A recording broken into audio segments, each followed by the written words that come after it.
In the year 234, toward the end of a time marked by war, Zhuge Kongming falls ill and lies on his deathbed. He wishes, in his final moments, to be reborn into a world without conflict. Suddenly, he finds himself waking up as a younger version of himself in present-day Shibuya, feeling bewildered by his new surroundings. Lost and curious, Kongming stumbles into a nearby bar where he encounters a young singer named Aiko Tsukimi. Her performance deeply touches him. The next day, Aiko discovers Kongming unconscious on the street and brings him to her home. She introduces him to the basics of modern-day Japan, and Kongming becomes convinced that his rebirth has a purpose. With Aiko's support, Kongming lands a job as a bartender at Aiko's nightclub, the BB Lounge, thanks to her boss's interest in the Three Kingdoms era. As they finish their work, Aiko confides in Kongming that she once contemplated ending her life. However, the power of music she heard inspired her to persevere and become a singer who could uplift others. Despite her efforts, she faces rejection after rejection in auditions and considers giving up.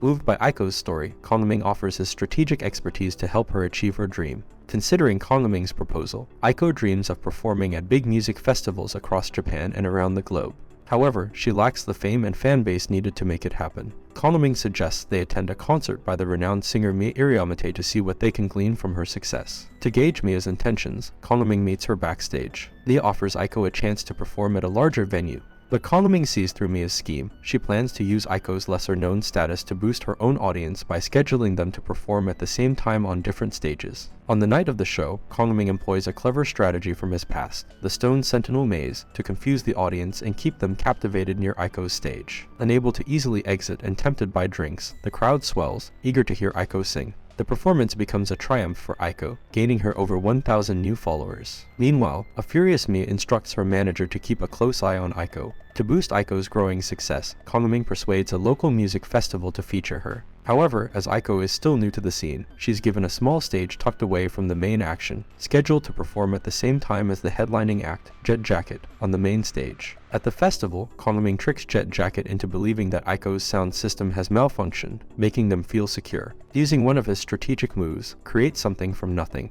Kongming exposes his knowledge about Jet Jacket's lead singer, who has a delicate throat and won't sing his signature song due to a big concert the next day. Kongming pretended weakness to make Jet Jacket drop their guard, allowing Aiko to captivate the audience with her energetic opening performance. Jet Jacket confronts Kongming about his sneaky tactics, but he mollifies them by offering a remedy for sore throats. Kongming is pleased that Aiko's triumphant performance at the festival not only boosts her confidence, but also catches the attention of a prominent music producer. Aiko and Kongming get a visit from Tsuyoshi Kondo, a big-shot music festival organizer. He's super impressed with Aiko's talent and offers her a choice: a gig at a local festival with 10,000 folks expected, or a mega event called Summer Sanya with a whopping 300,000 expected attendees. But there's a catch for Summer Sanya. Aiko has to join the 100,000 likes project, needing 100,000 likes on her social media page before the festival. Despite warnings that only one singer has ever pulled it off, Aiko decides to go for Summer Sanya, trusting Kongming to hatch a plan. Kongming thinks they need a rapper's help, so he starts hanging out in clubs and parties to find the right one. Meanwhile, Aiko focuses on practicing and writing a new song. Later, Aiko and Kongming hit up Roppongi to have some fun. Aiko opens up to Kongming about her big dream, singing at Voiceland Land, one of the planet's hugest music festivals. Kongming vows to help her make it happen, and Aiko lets him hear her fresh tune. Kongming sets up a rap showdown at the BB Lounge. Meanwhile, a talented young rapper named Kabuteijin tries to go about his day. He's vowed to quit rapping after collapsing during a rap battle from stress-induced stomach ulcers. But his rival Sekitoba Kung Fu keeps hounding him for a rematch after losing to him before. Kabuteijin tries to dodge Sekitoba, admitting that while he wanted to be a rapper, the pressure of staying on top became too much as he kept winning battles. While at the laundromat, Kabuteijin meets Kongming, who mesmerizes him with his own rap skills and challenges him to a battle at the BB Lounge. If Kongming wins, Kabuteijin joins his crew. If Kabuteijin wins, Kongming grants him a wish. Intrigued by the challenge, Kabuteijin heads to the BB Lounge where Kongming awaits. Kabuteijin watches a rap battle at the BB Lounge and thinks about leaving. But then, he hears Aiko singing a song that takes him back to when he first discovered rap.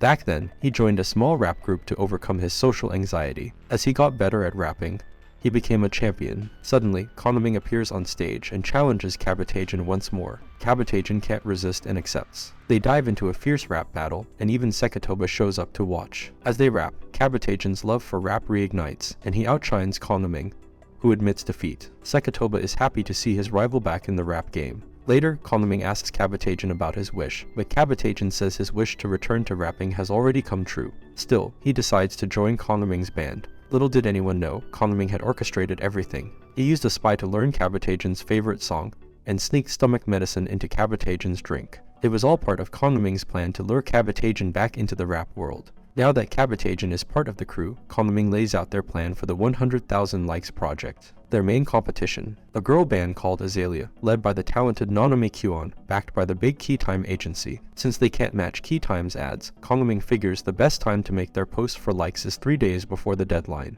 While they wait, Kongming tells Kabutajin to sort out his rematch with Sekitoba. He also sets up Aiko to record her original song with the famous DJ Steve Kid Kido. Kid suggests Aiko find her own style, not just copy others. As Kabutajin struggles with his lyrics, Aiko finds a street performance permit from Kongming and heads out to perform. She meets Nanami, who's singing Aiko's favorite song. To avoid trouble, Aiko joins Nanami as a duo, playing guitar for her. They plan to meet again, with Nanami wanting to hear Aiko sing. Back at the BB Lounge, Kongming's fortune-telling predicts sworn friends. The next day, Aiko performs with Nanami again, but feels she's not as good and starts losing hope. Meanwhile, Kabutajin struggles with lyrics for his upcoming rap battle with Sekitoba. Both Kabutajin and Aiko meet at the BB Lounge where they sing together on the spot. Aiko suggests Kabutajin reconnect with his roots, so he heads back to his hometown where he learns he's admired by everyone. Meanwhile, Aiko spends more time with Nanami, sharing her frustrations. Nanami agrees to coach Aiko and help her find her unique voice. With Nanami's help,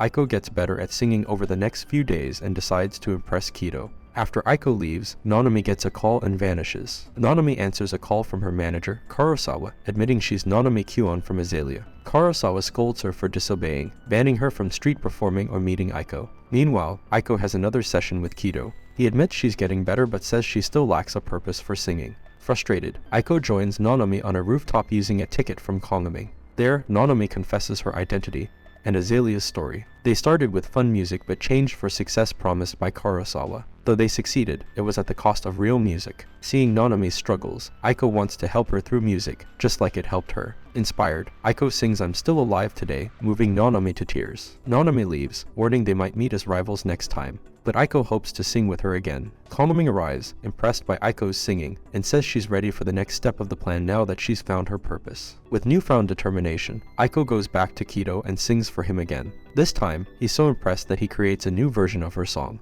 Meanwhile, Kabutajin gets ready for his rematch with Sekitoba and remembers the good times with his old rap crew. During the battle, Sekitoba is amazed by Kabutajin's progress and admits defeat. Nanami, torn about her friendship with Aiko, keeps training with Azalea under Kurosawa's guidance. Kurosawa announces that Azalea will have a surprise concert in Shibuya, giving away 1,000,000 yen to get their 100,000 likes. Nanami feels uneasy about buying likes but can't go against Kurosawa. Back at Kido's studio, Aiko sings her song with the new arrangement, bringing back memories for Kongming of his loyalty to Liu Bei. Over the next days, with help from Kabutajin, Aiko keeps getting better at singing and decides to name her song Dreamer. Both Kongming and Azalea start their efforts to get 100,000 likes. Kurosawa plans a surprise concert for Azalea at Shibuya 109. They'll give fans a QR code for a 1,000,000 yen giveaway, which will also get them likes. The Kongming figures out Kurosawa's plan. He has Aiko perform an Azalea song at Shibuya 109 first, using his own QR code. This tricks Azalea fans into giving Aiko 70,000 likes before they realize they've been tricked.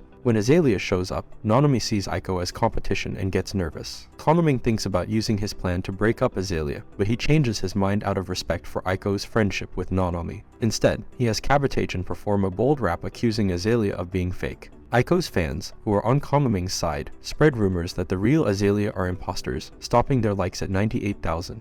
With both sides stuck, Aiko gets ready to use her singing to tip the balance in her favor. Aiko gets ready to sing but feels scared by the crowd shouting. Nanami steps in and asks the crowd to be quiet and give Aiko a chance. Aiko sings Dreamer, moving Nanami, her bandmates, and the whole crowd. The crowd switches to Aiko's side and starts giving her likes. In a rush, Kurosawa tells Azalea to start performing their new song, but Nanami ignores him. Inspired by Aiko's singing, she and Azalea go back to their original style as Aiko hits 100,000 likes. Even though they lose the contest, Azalea decides to perform anyway, playing one of their first songs with all their feelings. Meanwhile, Kongming streams their performance online, getting them 100,000 likes too. This shows Kurosawa they can attract real fans, not just paid ones. They celebrate Aiko's victory at the BB Lounge. Kongming talks to Kurosawa, who reveals he used to be a musician but got betrayed. He sees Azalea's talent and wants to help them avoid his fate. Azalea arrives, knowing about Kurosawa's past. They agree to keep working with him as their producer. Aiko thanks Kongming for helping her, and he thanks her for giving him a new purpose. Kongming notes that the first part of his plan for Aiko's dream is done.